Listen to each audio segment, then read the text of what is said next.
I'd like to welcome everybody to today's presentation of Integrative Behavioral Health. I'm your host, Dr. Elise Snipes. Today we are talking about 10 thinking errors that may be keeping you miserable. Thinking errors are just what they sound like. They're errors in our thinking that happen when our brain manipulates our thoughts to fulfill our expectations of the situation. So, for example, if somebody in your present life starts behaving like somebody from your past, you may expect that they're going to do the exact same thing as that person in your past. But that doesn't necessarily mean that that's true. However, thinking errors would cause you to start seeing the things that are going to fulfill your expectations. Thinking errors are when our brain conforms our thoughts to our current headspace. If we are in a negative headspace, we tend to see the glass as half empty. We tend to see the sky as, partly cloudy instead of partly sunny. Thinking errors are usually extreme and involve words like, I must have this all of the time, and often create feelings of failure, inadequacy, unsafeness, and disempowerment. So when you have those thinking errors, it's important to take steps. Now, I've done a lot of videos on thinking errors and cognitive distortions. So you can look at the specific thinking errors that psychologists have identified over the years in some of those videos that are on the YouTube channel. Today, we're going to talk more specifically about 10 or so thinking errors that people have, specific thoughts that people have that may be keeping them stuck. Before we get to that, let's just really briefly think about why you care about this. What is the impact of thinking errors? And if you remember from the cognitive triad, our thoughts can impact our emotions, and our thoughts can actually impact our behaviors and our health, because our thoughts can trigger that HPA axis, that fight or flee. When we are stressed, when we are having stressful thoughts, it can have negative effects, including dysregulation of the fight or flee response, the HPA axis, dysregulation of the HPG or hypothalamic pituitary gonadal axis, and hypothalamic pituitary thyroid axis. Our gonadal hormones are our sex hormones, and that involves our libido, as well as a lot of other things. Your gonadal hormones are responsible for so much more than just reproduction. And the thyroid, we're all familiar with that as being a source of energy, if you want to think about that. But when your thyroid gets out of whack, it also can contribute to mood symptoms. When we're stressed, it alters the gut microbiome, increases inflammation, increases stress-related illnesses, headaches, GI distress, the risk of addictions, sleep problems, and causes eating changes, which tends to impact our mood, increasing feelings of helplessness, hopelessness, depression, anxiety, and anger, and interpersonally tends to make us more irritable, impatient, and sometimes we even withdraw.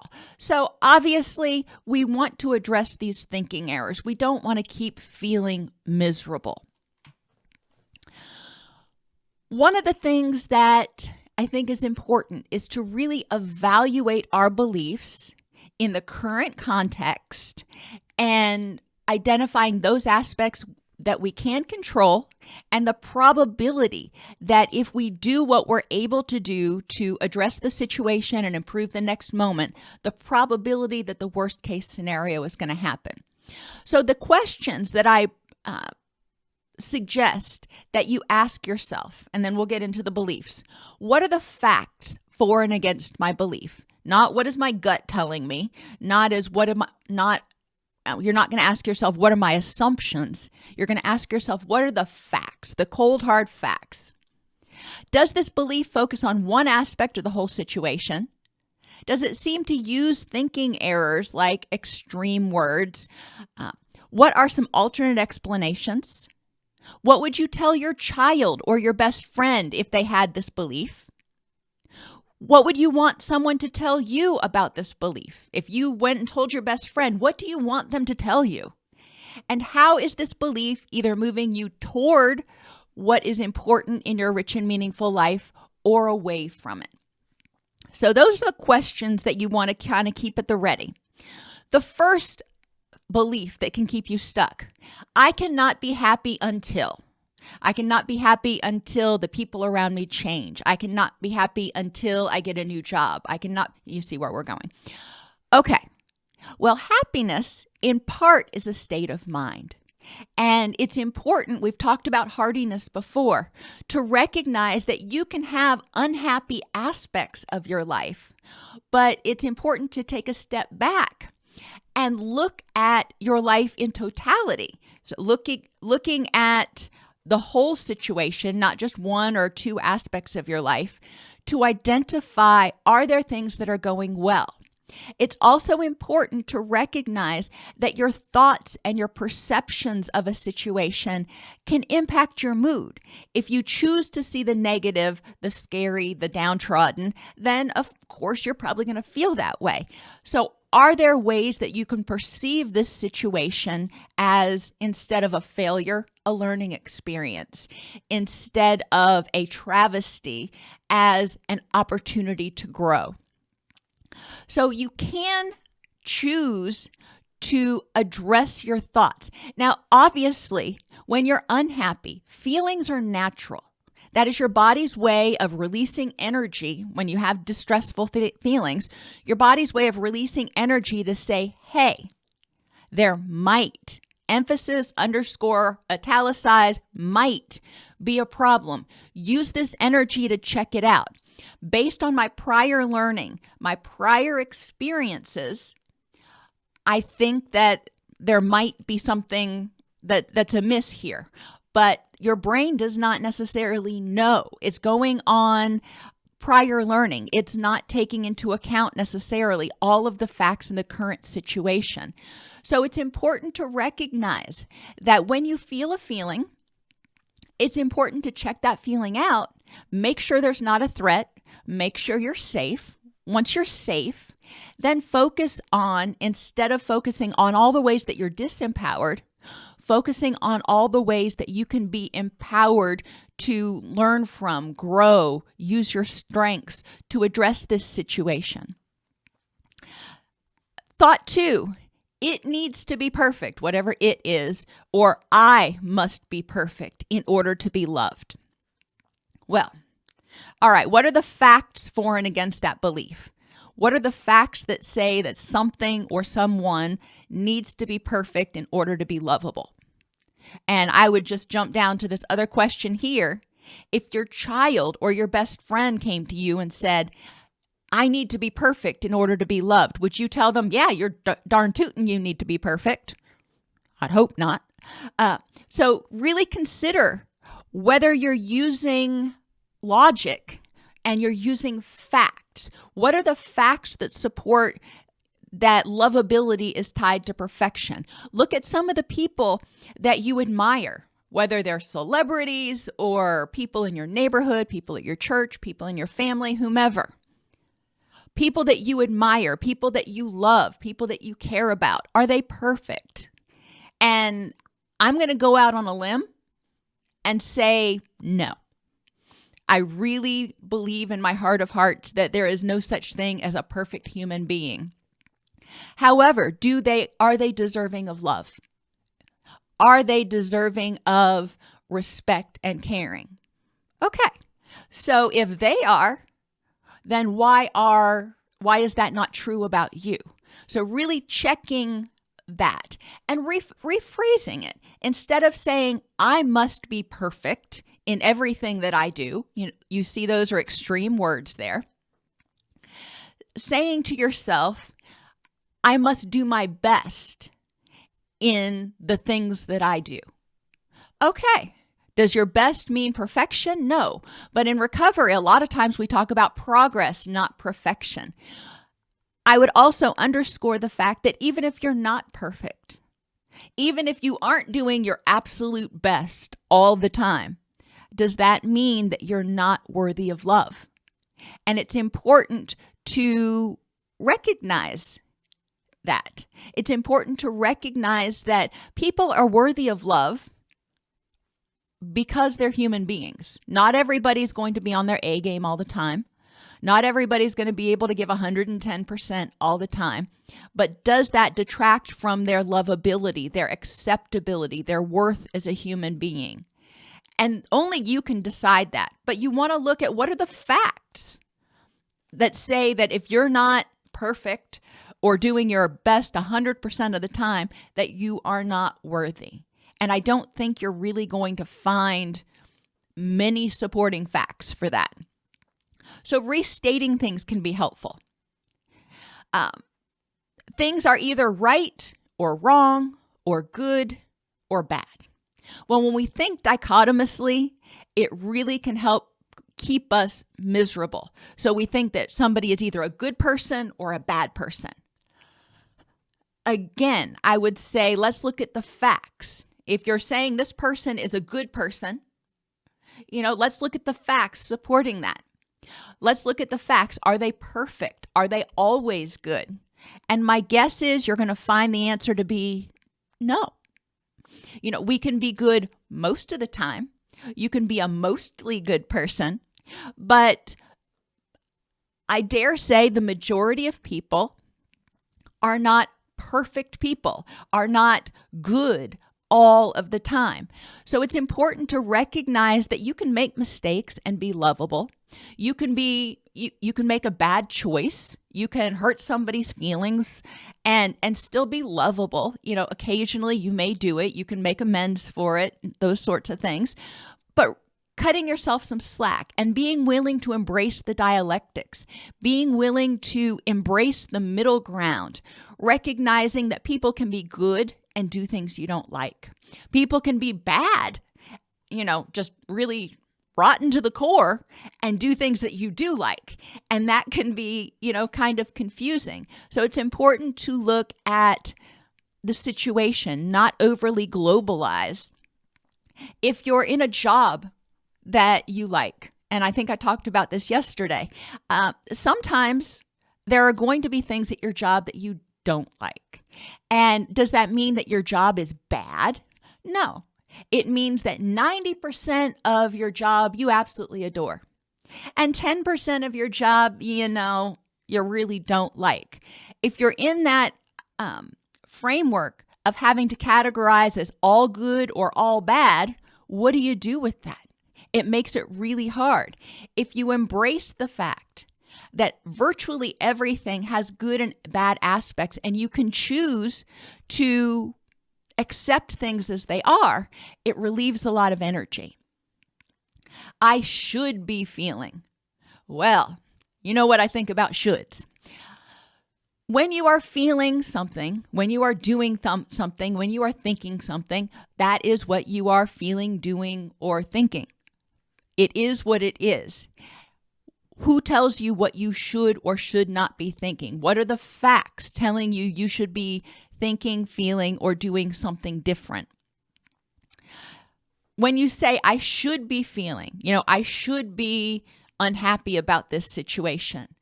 Okay, well, does that belief focus on one aspect or the whole situation?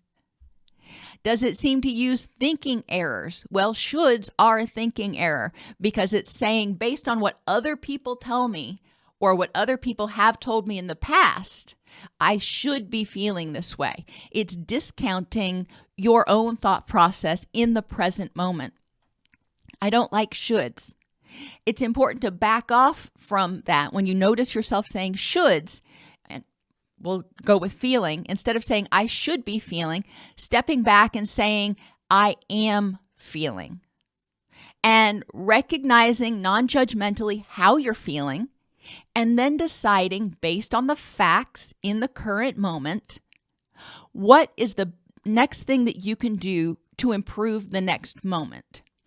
And when you get stuck on shoulds, really recognizing what voice that is in the back of your head that is telling you you should feel one way or another. Which takes us down to I must please everyone. What are the facts for that? What happens if you don't please everyone? Does it mean you're less lovable?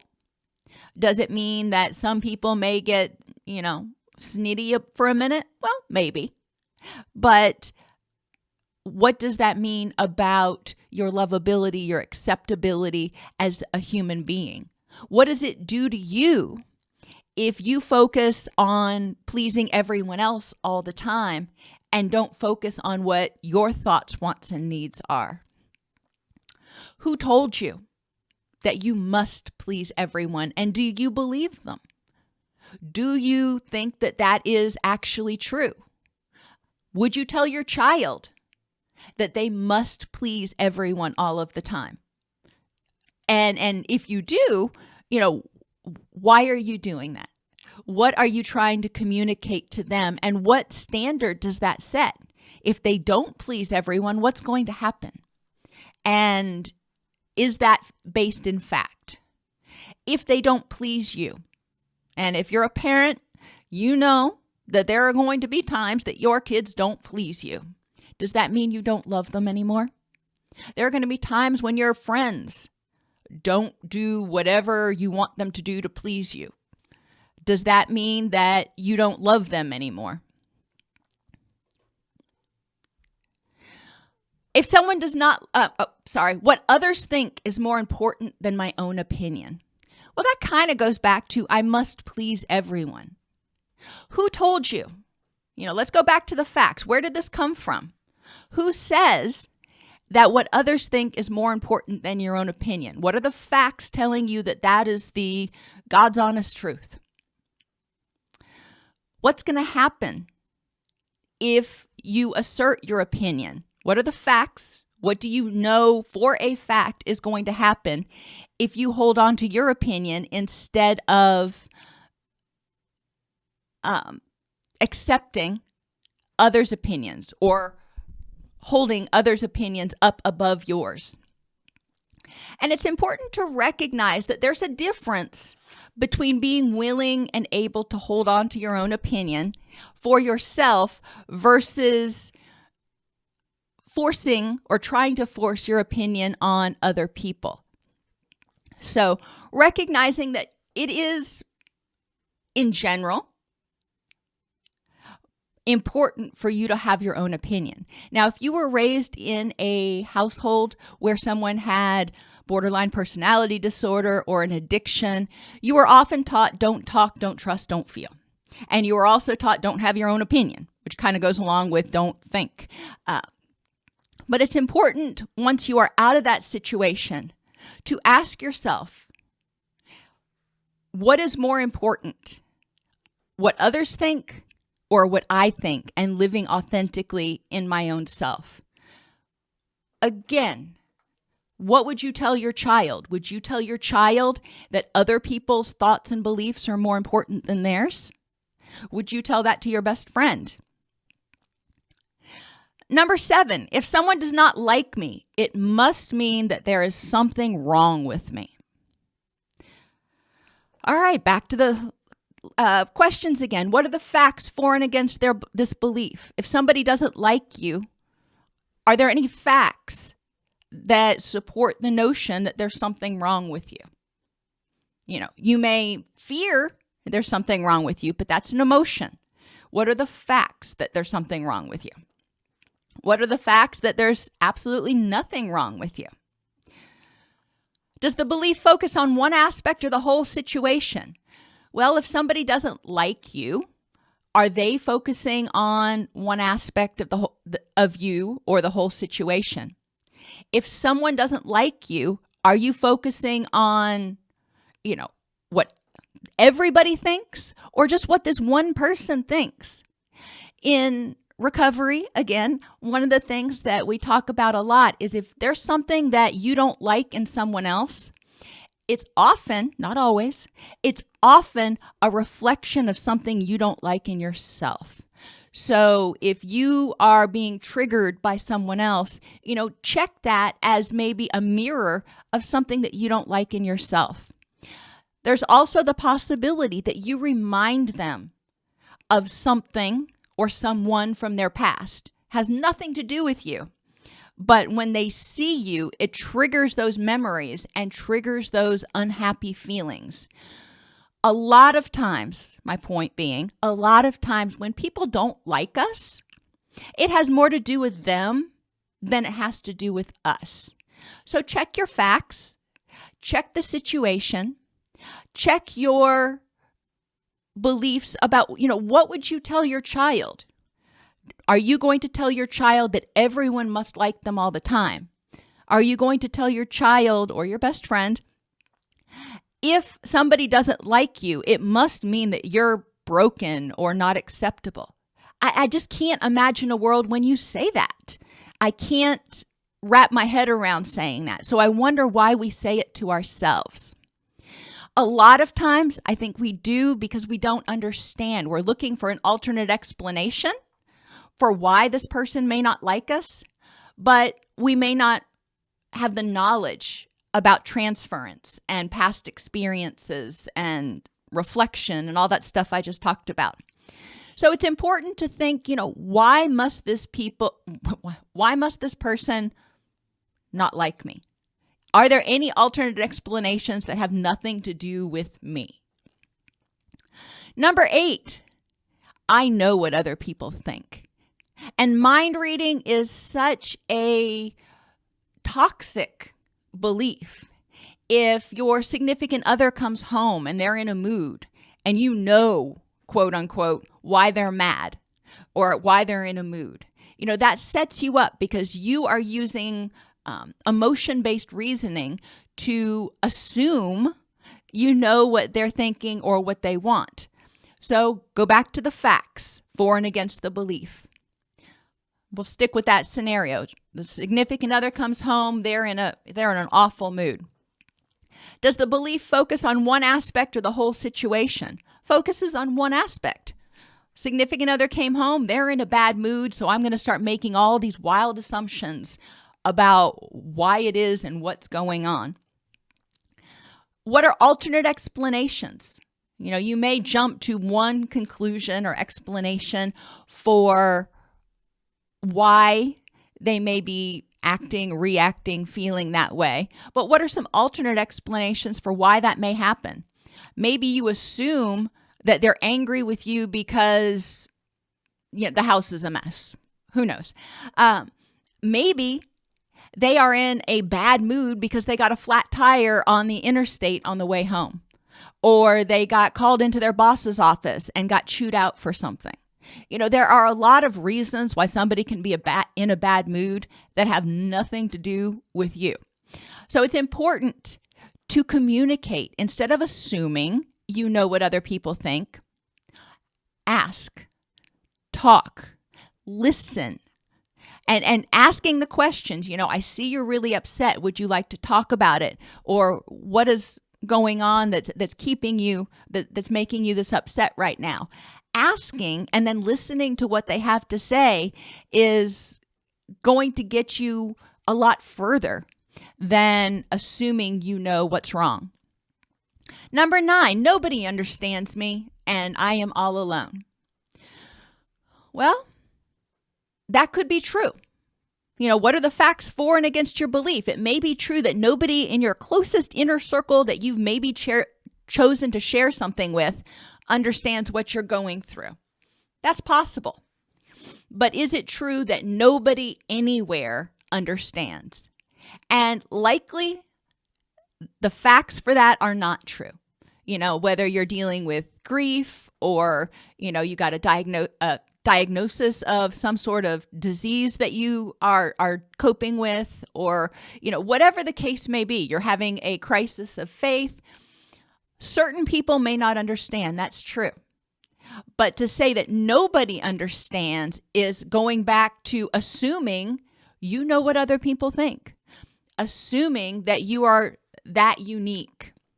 So it's important to evaluate the facts and then try to find other people who have shared similar experiences. And that is one of the beauties. I knock social media and I knock the internet a lot because it can add a lot of stress. But that is one of the beauties of the internet these days, is that you actually can reach out and connect with people that may not be right in your city or in your town. So if you're dealing with something that may be a little bit unique, it's easier to find people who've had similar experiences. And number 10, I cannot feel safe unless I control everything. Well, those are extreme words. I cannot means I can never feel safe unless I control everything. Now, are there any people actually out there that can control everything? They can control other people, they can control the weather, they control the media, they can control, just the list goes on. And the answer is no. So it's important to look at the facts for and against your belief. I cannot feel safe unless I can control everything. Well, going back, looking at your past, maybe even last week, were there times in that week when you felt safe? And if the answer is yes, then looking at those times and saying, was I in control of absolutely everything? And the answer is probably no. You may have been in control of the things in your immediate environment. You may have been at home where you could control, that the doors were locked and whether the blinds were open or shut and all that stuff. But you were not controlling what was going on 20 miles away. You were not controlling probably other people's behavior to a large extent because other people are independent entities. So it's important to recognize what is it that you need, what are the facts that identify what you need in order to feel safe, and does it mean that you have to control everything? What would you tell your child if they had this belief? They go to school and they say, I can't feel safe unless I can control everything. Well, are they going to be able to control the teacher? Probably not. The classmates? Probably not. The school bell schedule? Probably not. So what is it that they can control? And part of feeling safe is remembering or developing a sense of personal power, a sense of that you can deal with things that come along. Even if you can't control everything, you can deal with things that come along, and you have the power to keep yourself safe.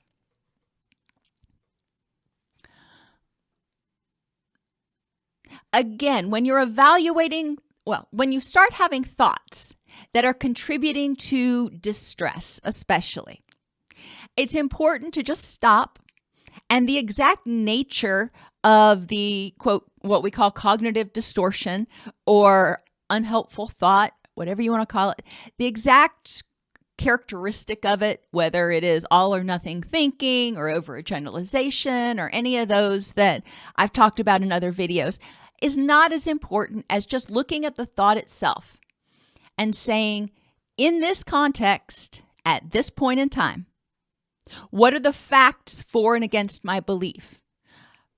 Does this belief focus on one aspect or the whole situation? Does it use thinking errors? What are some alternate explanations that might help me understand what's going on? What would you tell your child if they came to you and had this belief? If they said this to you, what would you tell them? Or a child, not necessarily your child. What do you want someone to tell you about this belief? If you went to your, best confidant, your best friend, your pastor, whomever, and you told them this, what do you want them to tell you? What are you hoping they'll tell you to help you feel better? Well, then tell yourself that. And when you have beliefs that are unpleasant, that seem to be keeping you stuck in a quagmire of misery, it's important to really ask yourself, how is this belief moving me toward the things and people that are important in my life? Sometimes beliefs are there and they're just not even worth struggling with. And you can make the choice to say, you know what? I'm not even going to focus on that right now. Sometimes beliefs that we have, and hopefully you can alter those beliefs to make them or to help them move you toward the people, places, and things that are important in your rich and meaningful life. Focusing on, for example, instead of saying, I must please everyone, saying, I will try my hardest to please the people that are important in my life. I can't please everybody all the time, but my energy is best served trying my hardest, not all the time. I know I'm not going to do it all the time, but trying my hardest to please those people that are important in my rich and meaningful life. Alrighty, everybody, have an absolutely wonderful day today, and I will see you tomorrow, same time, same station.